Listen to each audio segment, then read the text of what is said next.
initial thoughts on the draw? Hard. I thought initial thoughts are hard, and it doesn't have anything to do with what could potentially be the second weekend. It's the first weekend. You know, I haven't studied Northeastern yet. I know Bill some and known him a while and got great respect for him, but I don't know their personnel yet, except I know they got 4 guys that shoot it every time they're open. So that's hard for us, which we'll have to definitely tighten some things up. But you know, whoever wins our first game, then you got the winner of Auburn and New Mexico State. And, you know, to me, that's that's hard. You know, Auburn's arguably as hot as anybody, and New Mexico State took us to the last possession in the Sprint Center. So, you know, which is technically kind of a home game. So, yeah, it's hard, but our focus is trying to win 2 games this weekend, and we know we got a tough opponent. Whenever you, to me, and I could be wrong in how I look at this, because I may look at it differently than most. You got a situation with Northeastern that did not win their league. If I'm not mistaken, they were the 2 seed in the tournament. Isn't that right, guys? And Hofstra won their league, but they still get a 13 seed when you don't win the league out of the Colonial. You know, you think historically, if the team that doesn't win the league out of some leagues, you know, well, that would be a 15 or 16 or something like that, and that's not the case at all. So that tells you that league was good, and it also tells you that these guys can play. Does just playing Iowa State and their 4 guards, does that help in any way? You know, I would say, in theory, yes, Jesse. But you know, we prepared to play Iowa State having 1 walkthrough for 20 minutes, so it wasn't like we practiced preparing to play Iowa State. So we practiced last week to prepare to play Texas, and then actually with the thought that we would probably play Texas Tech. But does it hurt? No, it probably helps more than hurts. But certainly we'll hopefully we'll be better prepared to be better at it. You know, after a couple of days practice, 3 days practice. Surprised you got in the Midwest region? Yes. Almost shocked that we were in the Midwest. So, but I like that we're in the Midwest. You know, it'd be nice if we would have driven to Des Moines and Tulsa also. But usually when you're a 4 seed, you know, you don't get everything catered to you like we have sometimes in the past because we've been at 1. But yeah, I like the fact that we're in the Midwest. I'm not going to think about this, but if favorites win according to the seed line, you know, having Carolina and Kentucky in one regional, I mean that sounds more like a Final Four than a regional. So, but that's a lot of things have to happen for all teams for that to occur, and certainly, you know, we're just focused on a 2-game tournament, and got to put all our emphasis on that and don't even think past that. You've had some tough round 1 games as a 1 and a 2. Obviously, last year was 1. It's been so long since you were 4 and playing somebody higher up. Do you have to go look back and refresh your memory on those types of things, or does that even matter? Well, we were, you know what? I don't know that it matters. Like, it wouldn't do any good to watch tape or anything like that. But the fact of the matter is, I'm trying to think when we were a 4.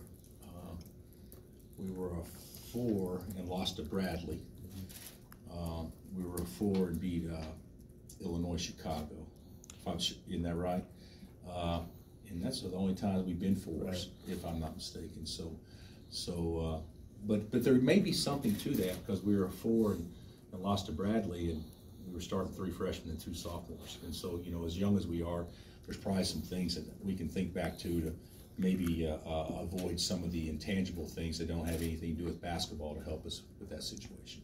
Maybe. Sure.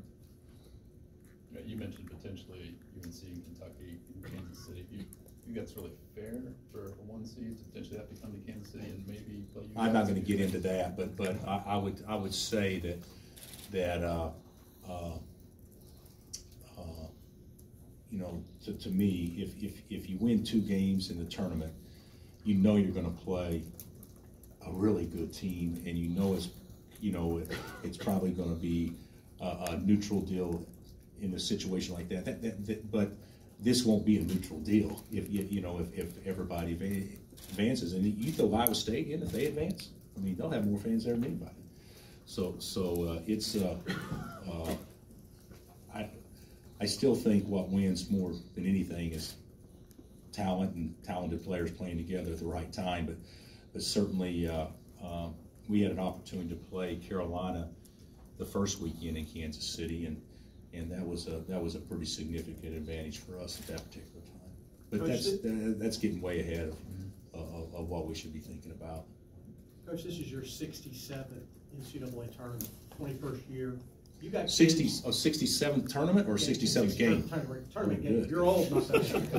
But can you put it in perspective to your kids? You got all these kids that have been watching this on TV, and they're not going to be on the end of the bench watching the older guys play. They're going to be out there. Yeah, it's different. You know, you would think you go to a Final Four last year, and you know, you think that you would at least return some experience. Like Villanova, they were talking about Pascal and Booth. I mean, those are guys that have won 2 national championships and been through the rigors, and everybody's talking about how much they lost, which they lost a ton.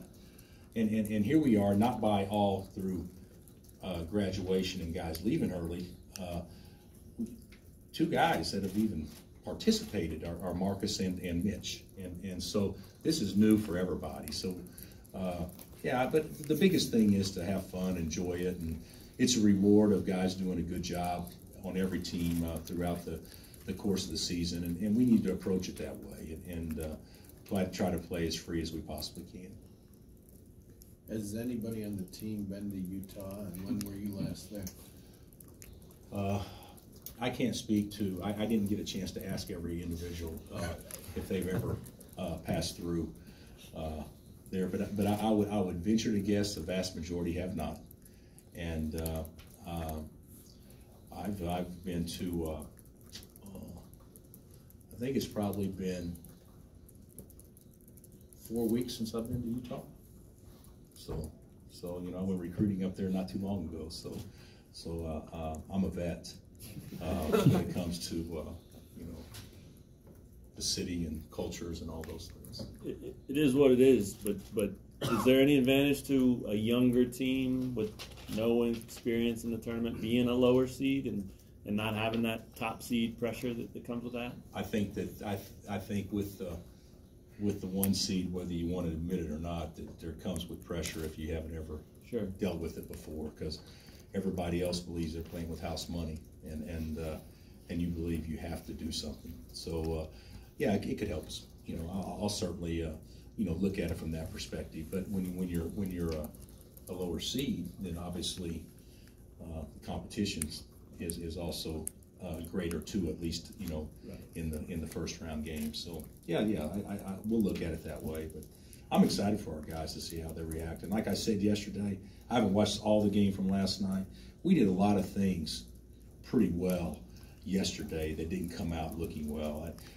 If you guys ever want to study a stat, which we don't track this, and we should, moving forward we will, how many points they scored under 5 on the shot clock compared to us.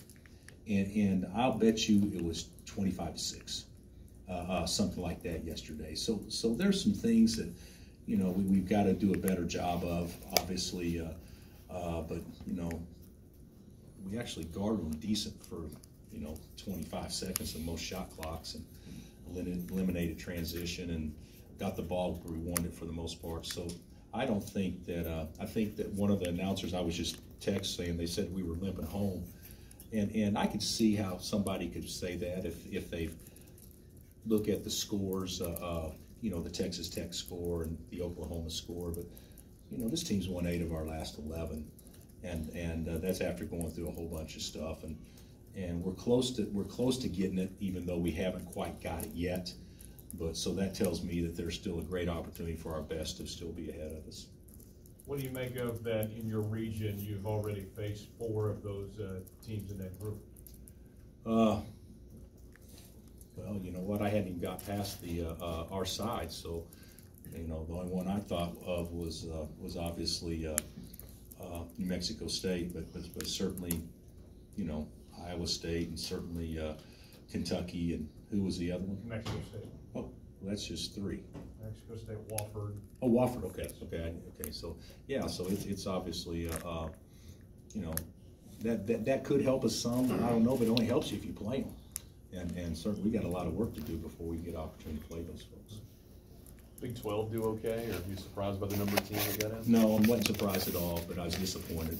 You know, I think that with VCU losing, I believe that St. Mary's winning and certainly Oregon winning last night probably hurt Texas's and TCU's chances. So I'm disappointed because our league was better than 60%, but in this particular year, I'm not sure we would have got 80%, but I think we could have gotten one more, and disappointed for them because they had good years, but certainly it's kind of a strange year. It seems like to me that the power, so-called power leagues, none of them really quite got as many as what they had projected them to get, you know, if everything had fallen right.